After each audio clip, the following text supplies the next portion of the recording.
second bill is, and I was not intending on testifying today until it was brought to my attention, House Bill 4468, the decriminalization of marijuana, possession of marijuana.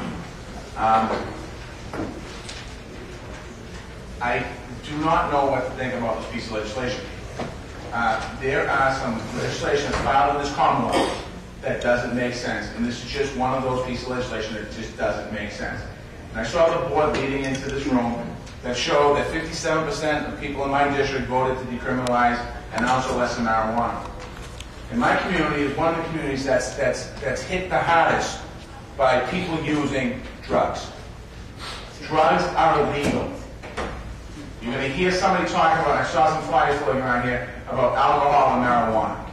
They're two very different substances. And if we want to outlaw alcohol, let's do it.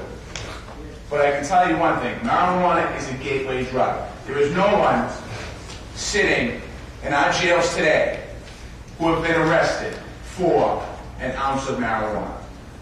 They might be arrested for an ounce of marijuana and their rap sheet longer than that, but they're not in jail for an ounce of marijuana. And I don't think it makes sense, and it's not good policy. Because what happens in this case is, what happens if somebody gets caught with one Oxycontin pill? They didn't have a whole bag of them, they just had one of them. Or just a little bit of heroin. They didn't have a lot of heroin, they had just a little bit of heroin. And I just think that this legislation, I hope this legislation does not go anywhere, and I also intend on doing everything in my power as an elected official to fight the ballot question, because it just doesn't make sense. In no cases can this be explained to me in a proper way that decriminalizing an ounce of marijuana makes sense in the Commonwealth of Massachusetts. It's a gateway drug.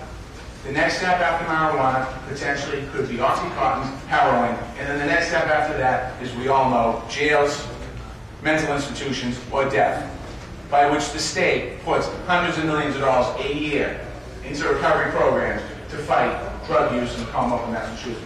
What we should be doing is trying to find ways of stemming the use of drugs rather than the way of promoting how to beat the system when you get arrested for the possession of marijuana.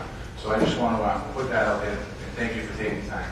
Any questions at all, Representative? Seeing none, thank you. Attorney Christine Butler on House 1464.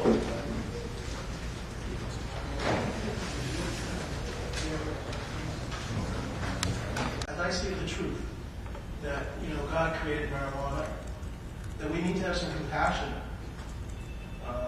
You see Representative Walsh come in here, first thing he says is, I don't know anything about this. Well, let me just quickly, I wasn't going to touch on this, but let me quickly just touch on a line that I have in God created marijuana. The problem is people who live in fear, who have no knowledge of the plan, and instead of learning to become educated, they continue to oppress people, making laws and regulations which will stop more damage to our families, economy, and spirit than good. These leaders are the blind leading the blind. Now, I will not call Representative Walsh blind, but I think he needs to have some compassion.